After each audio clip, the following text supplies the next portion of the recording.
Waalaikumsalam. Assalamualaikum warahmatullahi wabarakatuh. Kami dari kelompok 9 ingin mempresentasikan tentang pengendalian bisnis. Sebelumnya, izinkan saya memperkenalkan rekan kelompok saya, yaitu ada Maya Septiani, Mutiara, Yunita Edimon, dan saya sendiri.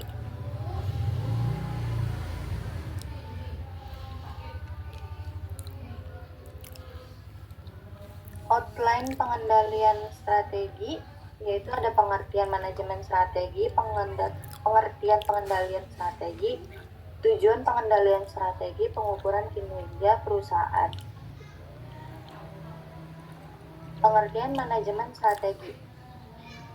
Berikut ada beberapa tinjauan pustaka, yaitu menurut Daily Social, manajemen strategi adalah proses merancang, melaksanakan, dan mengevaluasi strategi bisnis. Ini adalah fungsi penting yang memungkinkan perusahaan atau bisnis menyelaraskan sumber daya dan aktivitas mereka dengan tujuan dan sasaran jangka panjang. Kemudian ada juga menurut Macquarie Journal, yaitu manajemen strategi adalah proses dalam pengambilan keputusan, menerapkan tindakan, dan mengevaluasi hal apa saja yang sudah dilakukan secara baik agar bisa mencapai tujuan jangka panjang perusahaan. Menurut Robin dan Coulter, manajemen strategi adalah seperangkat keputusan dan tindakan manajerial yang menentukan kinerja sebuah organisasi dalam jangka panjang. Kemudian ada menurut Pierce dan Robinson, manajemen strategi adalah seperangkat keputusan dan tindakan yang menghasilkan formulasi dan implementasi rencana-rencana yang didesain untuk mencapai sasaran perusahaan.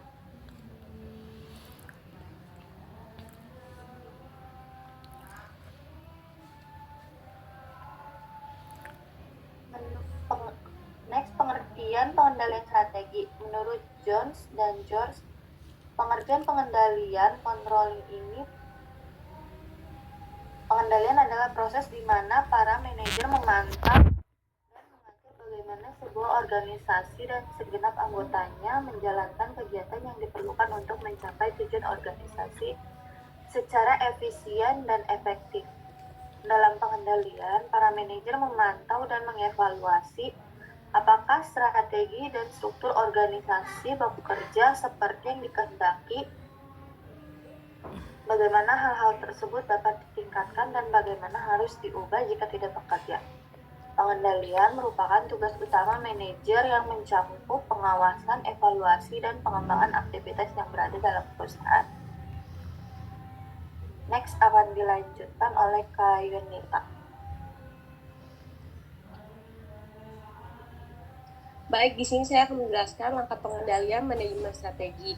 Pengendalian manajemen strategi dibagi menjadi 4 bagian. Yang pertama itu menentukan standar, yang kedua mengukur kinerja, yang ketiga membandingkan kinerja aktual dengan standar, yang empat pengambilan tindakan perbaikan. Langkah pengendalian manajemen strategi yaitu menetapkan standar atau establishing standar terukur atau measurable standar. Intable atau tidak terukur atau tidak terwujud. Intable adalah standar yang tidak dapat diukur secara moneter ataupun langkah. Yang kedua ada mengukur kinerja atau performance measurement, yaitu unit atau satuan atau tolak ukur untuk teridentifikasi dengan baik dan seragam sepanjang proses pengukuran atau penilaian.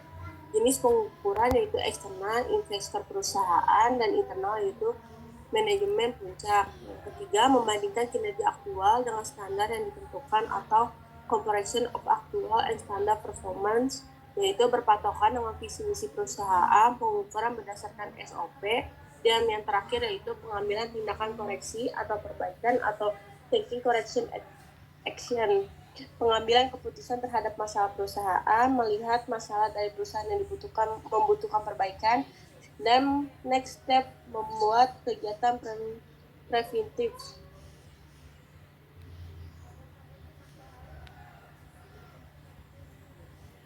Selanjutnya akan dijelaskan oleh Kak Maya. Baik, di sini saya akan menjelaskan slide tujuan pengendalian strategi.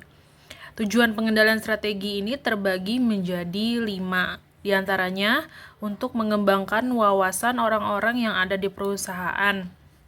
Yang kedua, untuk mengevaluasi strategi bisnis. Yang ketiga, untuk mengevaluasi timbal balik yang akan didapat manajemen dari merubah lingkungan. Tujuan jangka panjang dan juga jangka pendek. Selanjutnya, membantu manajemen puncak untuk mencapai tujuan. Dan yang terakhir adalah agar lebih yakin bahwa pihak-pihak yang terkait memahami bisnis yang digeluti. Next. Berikut ini adalah contoh kasus dari pengendalian strategi. Salah satunya yaitu kebangkrutan The Body Shop di ratusan toko Eropa, dan ratusan tokonya itu dijual dan dipindah alih.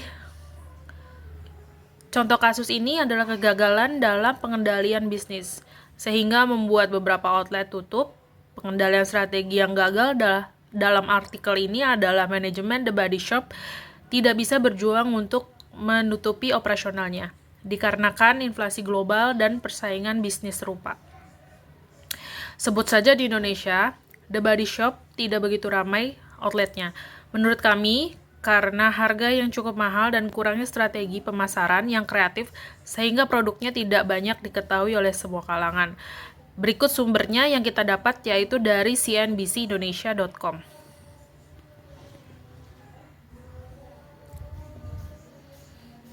Next.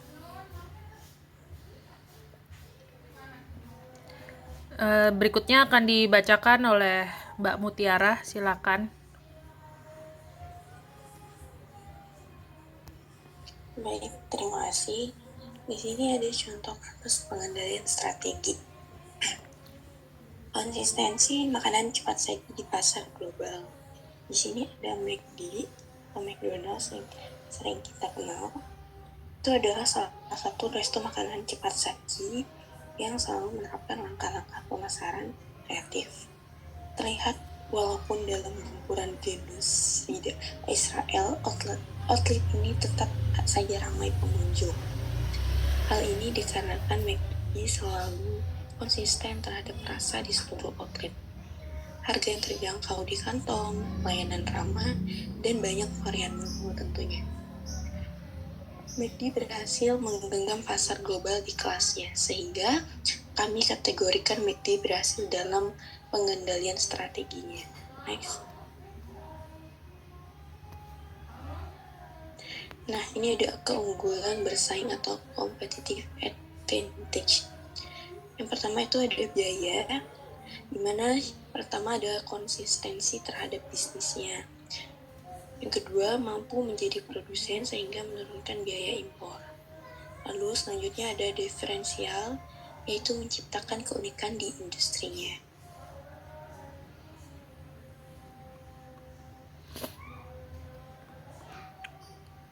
Oke, next. Sudah selesai, silakan ditutup ke Ayu. Iya. Sekian presentasi dari kelompok kami. Kurang lebihnya saya mohon maaf. Apabila ada pertanyaan, silahkan. Akan dibuka sesi pertanyaan.